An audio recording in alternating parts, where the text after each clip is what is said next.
que vamos a hablar ahora de algo un poquito más duro. La intensidad de las ondas.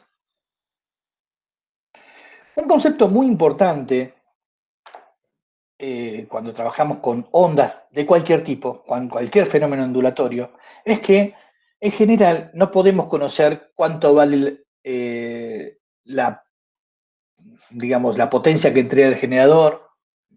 Lo que hacemos es observar un fenómeno en algún punto del espacio, observamos la onda que llega en algún punto del espacio. Entonces, lo que hablamos, necesitamos un concepto que relacione, es la energía que me llega al punto del espacio en el cual estoy observando. Y el concepto ese es la intensidad de una onda. La intensidad de una onda se define como la potencia, ¿sí?, que transporta la onda, dividido la superficie donde se distribuye esa energía. La potencia, ¿se acuerdan que es energía por unidad de tiempo? O sea, imaginen que tienen una onda esférica. ¿Está? Una onda esférica que va viajando. Toda esa energía que fue emitida en un cierto intervalo de tiempo va a estar sobre una superficie. La energía que atraviesa esa superficie dividido la superficie, ¿está?, eso es lo que es la intensidad, por unidad de tiempo, obviamente. Porque las cosas acá son todas por unidad de tiempo. Entonces, cuando hablamos de intensidad, la intensidad ya es un número promediado, ¿sí? Se define como la potencia media transportada por la onda dividido la superficie en la cual está distribuida esta energía. Bien, ¿se acuerdan que hace un rato vimos la potencia que entregaba la fuente, la potencia media que entregaba la fuente? Si estamos en una cuerda que tiene sección S, la intensidad de la onda en la cuerda será esto. Obviamente, todos los elementos de la cuerda van a tener la misma intensidad. Esta intensidad de onda, ¿sí?, va a estar distribuida todo a lo largo de la cuerda y es una constante. ¿Por qué? Porque la onda en una cuerda viaja por la cuerda, no viaja por afuera de la cuerda, viaja por la cuerda. O sea, toda esta potencia está a lo largo de toda la cuerda. Eso es uno. Pero cuando hablamos en materiales, ¿sí?, cuando hablamos de materiales, calcular la potencia esta es un poquito más complicado. Pero si tenemos un generador armónico que está actuando produce una onda en la que está actuando el módulo de Young, o sea, con velocidad raíz de módulo de Young dividido la densidad. Entonces, la intensidad de esta onda, la intensidad de la onda, la podemos calcular de esta forma.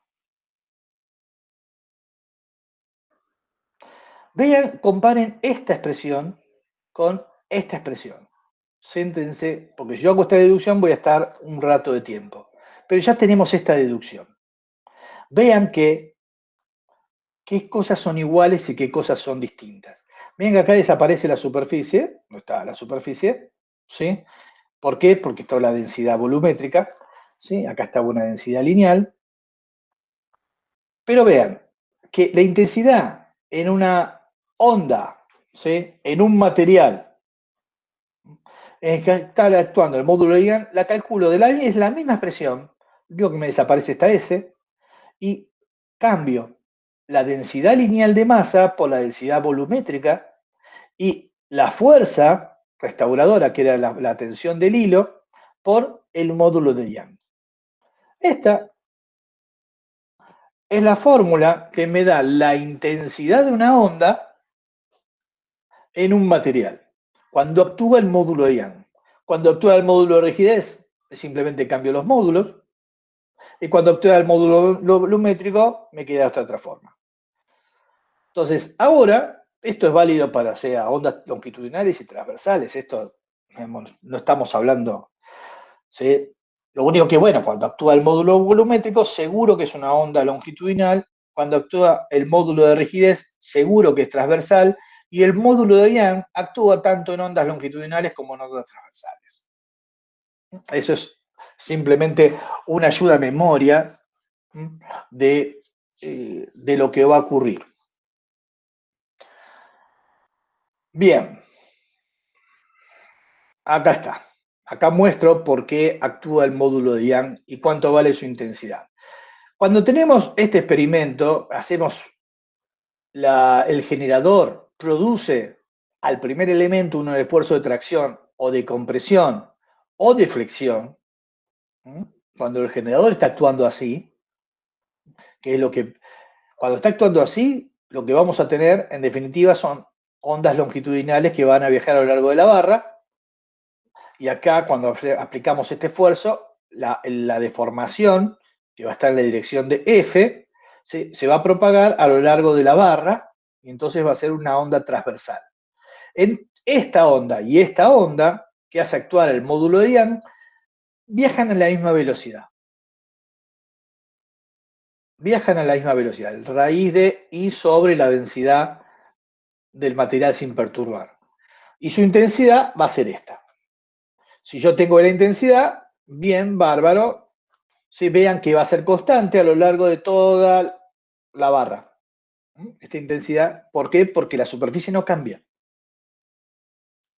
Viaja siempre por la barra, y si la barra tiene la misma sección, la intensidad va a ser siempre la misma. Cuando aplicamos el esfuerzo de torsión, el generador aplica un esfuerzo de torsión, esta deformación va a viajar a lo largo del eje de la barra, y entonces se va a producir una onda transversal. Está actuando el módulo de rigidez, por lo tanto va a viajar con esta velocidad y su intensidad va a ser esta.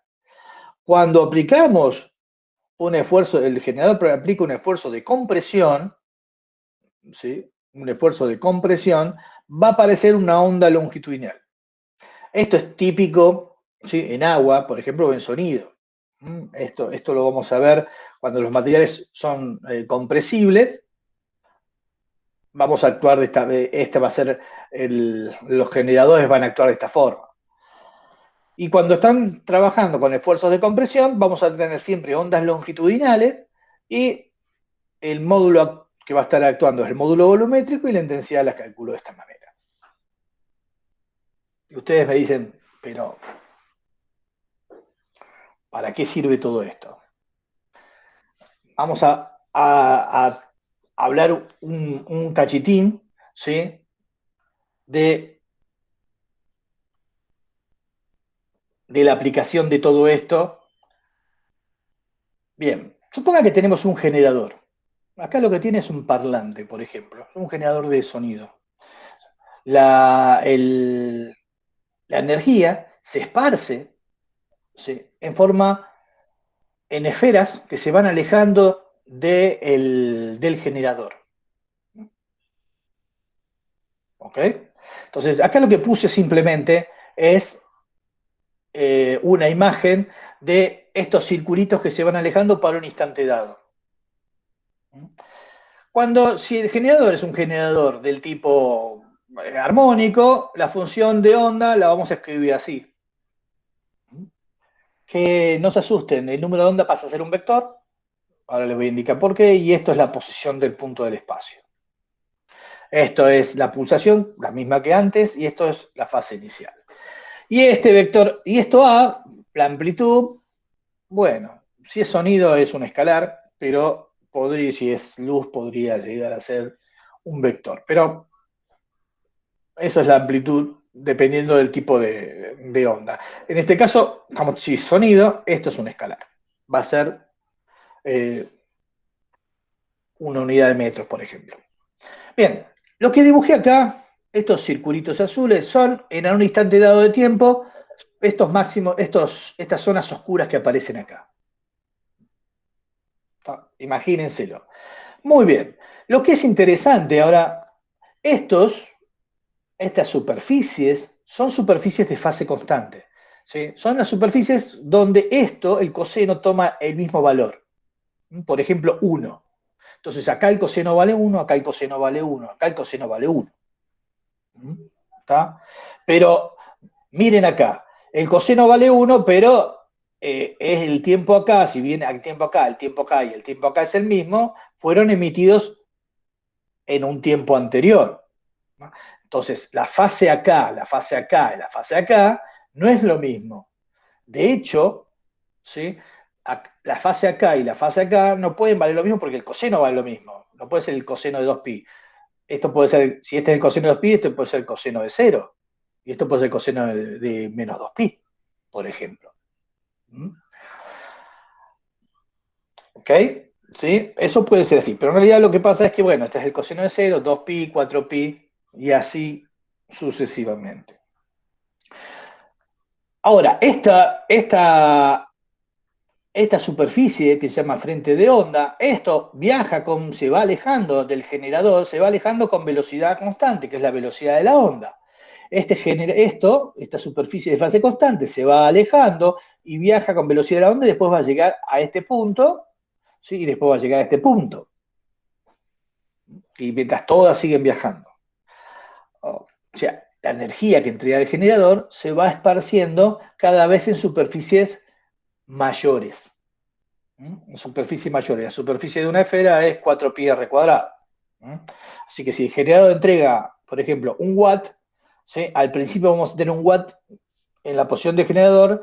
Cuando llegue acá vamos a tener un watt distribuido en una superficie de 4pi r cuadrado, R1 cuadrado, y acá son una superficie de 4pi R2 cuadrado. Por lo tanto, la energía va a estar distribuida en una porción mayor. Si nosotros estamos por acá escuchando el sonido, ¿sí? Vamos a escuchar de una forma, nos acercamos a la fuente y cada vez escuchamos una intensidad mayor. ¿Por qué? Porque la porción del frente de onda, ¿sí? La energía se va distribuyendo cada vez en porciones más grandes del frente de onda.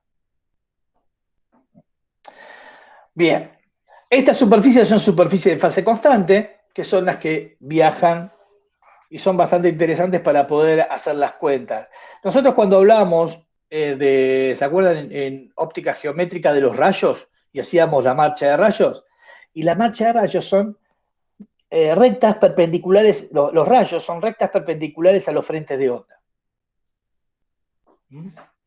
Entonces, en ese momento no se los podía decir, pero ahora se los digo, lo que estábamos haciendo era eso. Lo que es muy importante es que la distancia entre dos frentes de onda, ¿sí? Con la misma fase, digamos, dos frentes de onda que hacen que el coseno valga lo mismo, por ejemplo, este y este, ¿sí? La distancia entre estos dos frentes de onda es una longitud de onda. Eso es lo que es importante acá. ¿Ok? Esta distancia es una longitud de onda. Esta distancia es una longitud de onda. La distancia entre dos frentes de onda consecutivos, ¿sí? Es una longitud de onda.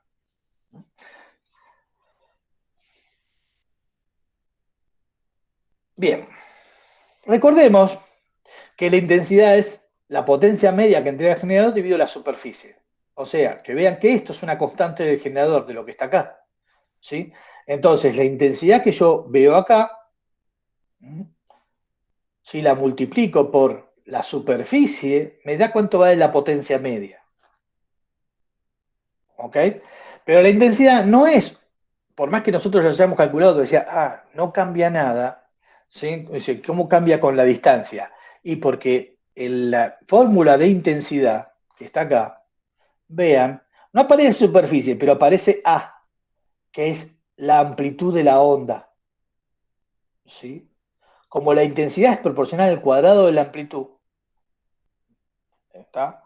Entonces resulta que cuando me voy alejando, la intensidad la amplitud tiene que ir bajando para que la intensidad disminuya, para que el producto intensidad por superficie sea la constante, que es la potencia que entrega el generador. Entonces, ¿eso qué significa? Que la potencia constante hagan I por S para calcular la potencia, y como la potencia es igual a acá que acá, ¿sí? Me queda que I por S, I por I, I1 por S1 es igual a I2 por S2, y de ahí sale esta ecuación, ¿sí? Que la relación de intensidades es proporcional al cociente de los radios elevados al cuadrado. Esto significa simplemente que la intensidad, cuando me voy alejando, la intensidad disminuye como el cuadrado del radio. como al cuadrado de la distancia a la fuente, o sea, rápidamente. Pero si esta ecuación la escribimos en función de la amplitud, ¿sí? Podemos ver que la amplitud de la perturbación es proporcional a la distancia, es inversamente proporcional a la distancia, es decir que, bueno, esto vale A, ¿sí? Y entonces cuando me voy alejando va a ir como 1 sobre R. La intensidad va a caer como 1 sobre R cuadrado, la amplitud va a caer como 1 sobre R. Esto es importante cuando nosotros queremos conocer, por ejemplo, a ver, si nosotros podemos medir la intensidad acá, multiplicamos por la superficie, podemos conocer la potencia. Y si conocemos la potencia, después podemos conocer la amplitud. ¿Está? Y entonces podemos, bueno, conocer cuál es la función, ¿sí? Teniendo en cuenta esto, podemos conocer cuánto vale la amplitud muy, muy cerca del generador. Para eso usamos todas estas expresiones. ¿Alguna pregunta?